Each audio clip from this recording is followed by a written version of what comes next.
Wakati mabomu yanaporindima usiku kucha na anga linachanika kwa milio ya makombora, taifa moja linaonekana kutokuwa na hofu kama wengine. Taifa hili ni Israel. Likiwa katikati ya jangwa la mizozo ya Mashariki ya Kati, Israel linabaki imara kama kuku anavyokumbatia vifaranga vyake wakati wa dhoruba. Lakini je, ni kwa nini taifa hili halitetereki licha ya mashambulizi mazito kama yale ya Iran hivi karibuni? Simulizi hii inafichua siri za usalama wa Israel, teknolojia, mafunzo, mikakati na ustadi wa kipekee wa jeshi lake.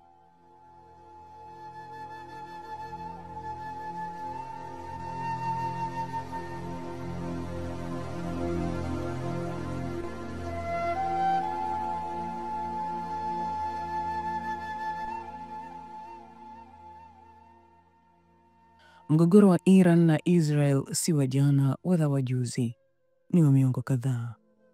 Iran kupitia wanamgambo wa Shia na Hezbollah na Houthi imekuwa ikiipinga Israel kisiasa na kijeshi.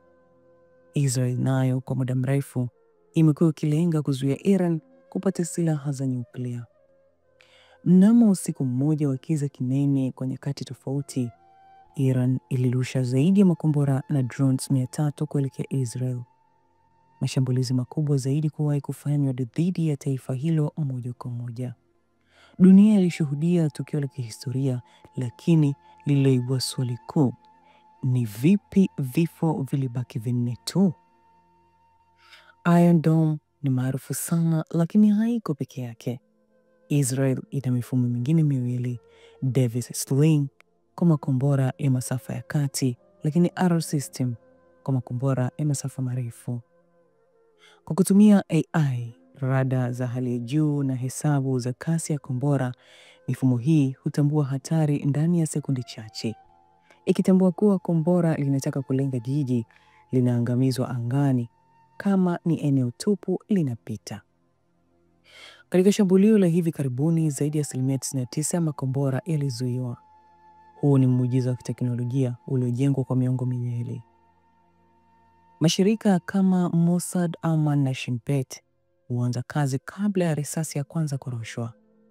Wanapenya ndani ya mipango ya maadui, hukusanya taarifa za kina na kuzuia mashambulizi kabla hayajatokea.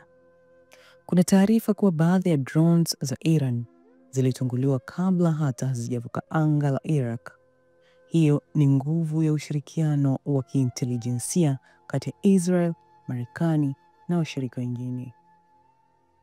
Israel si taifa la kulalamika, ni taifa la maandalizi. Watoto wa shule hufundishwa nini cha kufanya wakati wa siren za hatari. Watu wazima hujihusisha na mazoezi ya dharura kila mwaka. Lakini kila nyumba mpya hujengwa ikiwa na chumba cha dharura kilicho na hewa ya kutosha na milango ya kuzuia mlipuko. Wakati siren inapolia, watu hushuka mafichoni ndani ya sekunde 15 hadi 90 kutegemea walipo. Hii ndio sababu idadi ya vifo huwa ndogo sana. Israel hutumia teknolojia za hali ya juu kama satellites kufuatilia harakati za kijeshi maelfu ya kilomita mbali, AI system kuchambua mienendo ya kiusalama kwa wakati halisi, drones za kivita ambazo zinaweza kufuatilia na kushambulia kwa haraka zaidi ya wanadamu. Teknolojia hizi ndizo zinazipa Israel sekunde za dhahabu za kutenda haraka kuliko adui. Miji kama Tel Aviv, Haifa na Jerusalem zimejengwa kwa kuzingatia hatari. Kuna mitaro ya dharura, barabara maalum za kijeshi na hospitali zilizo chini ya ardhi.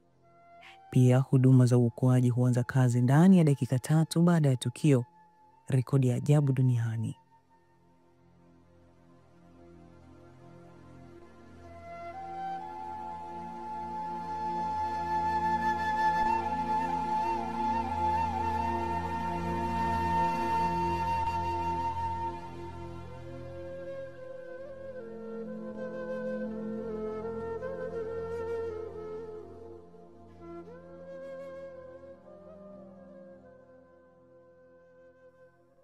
Katika shambulio la hivi karibuni, Marekani, Uingereza, Ufaransa na Jordan wote walisaidia. Jeshi la anga la Marekani lilitungua makombora ya Iran kabla hayajafika. Lakini mataifa mengi ya Kiarabu yameanza kukaribiana na Israel kupitia mikataba ya Abraham Accords. Hii inaonyesha kuwa ulinzi wa Israel sasa ni wa kikanda, si wa pekee tena. Wakati dunia ikitazama kwa mshangao, Israel inabaki kuwa kielelezo cha nini maana ya kuwalinda raia. Ni taifa linalojua kuwa kila maisha ni muhimu na linaloonyesha kuwa maandalizi, teknolojia na dhamira vinaweza kupunguza maafa katika wakati wa vita. Kwa kumalizia, hivi hapa vitu 5 ambavyo hujavijua vya siri sana kutoka Israel. Iron Dome ilizinduliwa mwaka 2011 na tangu wakati huo imeokoa maelfu ya maisha. Lakini Israel hupokea takriban dola bilioni 3 kila mwaka kutoka Marekani kwa usalama. Wanafunzi wa shule nchini Israel hujifunza kujikinga dhidi ya shambulio la kemikali. Lakini pia hospitali nyingi kubwa nchini humo zina sehemu za chini ya ardhi kwa ajili ya vita. Na pia makombora mengi yanayotumwa kutoka Gaza au Iran huongozwa na GPS, lakini Israel huweza kuyapotosha kwa kutumia teknolojia ya signal jamming.